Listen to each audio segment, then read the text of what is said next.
বিসমিল্লাহির রহমানির রহিম নাহমাদুহু ওয়া নুসাল্লি আলা রাসূলিহিল কারীম আম্মা বা'দ। আদ-দারসুস সামিনু ওয়াস সালাসুন, উসুলুত তাখরিজ বা হাদিস বের করার মূলনীতির ৪৮তম দর্স।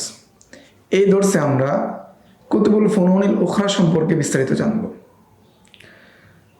কুতুবুল ফুনুনিল উখরা বলতে বোঝানো হয়েছে ওই সমস্ত কিতাব যেগুলোর উদ্দেশ্য হাদিস না, অর্থাৎ হাদিস সংকলন উদ্দেশ্য না, বরং অন্যান্য যে ফর্মগুলো রয়েছে যেমন তাফসির, ফিকহ, তারিখ, ইতিহাস, এই সম্পৃক্ত কিতাব, কিন্তু ওই বিষয়ের প্রেক্ষাপটে বা ওই বিষয়গুলো আনার প্রেক্ষাপটে অনেক হাদিস চলে আসছে তার অবস্থা অনুযায়ী, তার বিভিন্ন তাফসিরের প্রেক্ষাপটে অথবা ইতিহাসের প্রেক্ষাপটে বিভিন্ন হাদিস চলে আসছে। এই ধরনের কিতাবগুলো সাধারণত দু ধরনের হয়, অর্থাৎ যেগুলো মূলত হাদিসের কিতাব না তারপরেও এই কিতাবগুলোতে হাদিস পাওয়া যায়, এই ধরনের কিতাব দুইভাবে লেখা হয়। এক নম্বর, এই ধরনের কিতাবে হাদিসগুলো উল্লেখ করা হয় তার নিজস্ব সনদে। যদি তাফসির কারক হন, তাফসিরের কিতাব হয়, তো তাফসিরের মুসান্নিফ নিজস্ব সনদে উল্লেখ করেন, অন্য কোনো হাদিসের কিতাব থেকে উল্লেখ করেন না।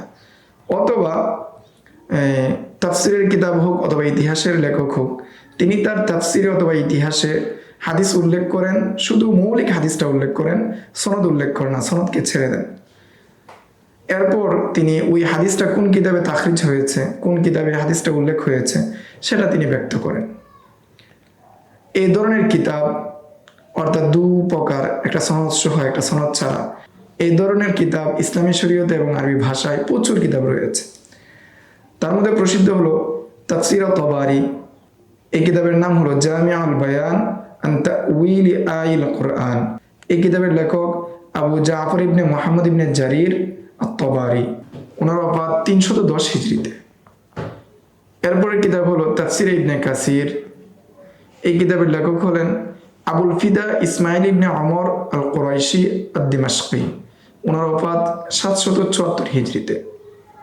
এরপরের কিতাব হলো আদ-দুরুল মানসুর ফি তাফসিরিল কিতাবিল আজিজ বিল মাসুর। এই কিতাবের লেখক জালালউদ্দিন সুয়ুতী রহমতুল্লাহি আলাইহি, ওনার ওফাত ৯১১ হিজরিতে। এরপরের কিতাব আল মাজমু ফি শারহিল মুহাজ্জাব। এই কিতাব ফিকহে শাফির অনুযায়ী লেখা হয়েছে। এই কিতাব লিখেছেন নববী রহমতুল্লাহি আলাইহি। এরপরের কিতাব হলো আল মুগনি। এই কিতাব ফিকহে হাম্বলির উপর লেখা হয়েছে। এই কিতাবের লেখক আবু মুহাম্মদ আবদুল্লাহ ইবনে আহমদ ইবনে কুদামা আল মাকদিসি, ওনার ওফাত ৬২০ হিজরিতে। এরপরের কিতাব হলো তারিখ তাবারি। এই কিতাবের লেখক আবু জাফর তাবারি। এই ছিল কুতুবুল ফুনুনিল উখরা সম্পর্কে আলোচনা। আজকের দর্স এই পর্যন্তই। আগামী দর্সে আমরা কুতুবুত তাখরিজ সম্পর্কে বিস্তারিত জানবো। আসসালামু আলাইকুম রহমতুল্লাহ।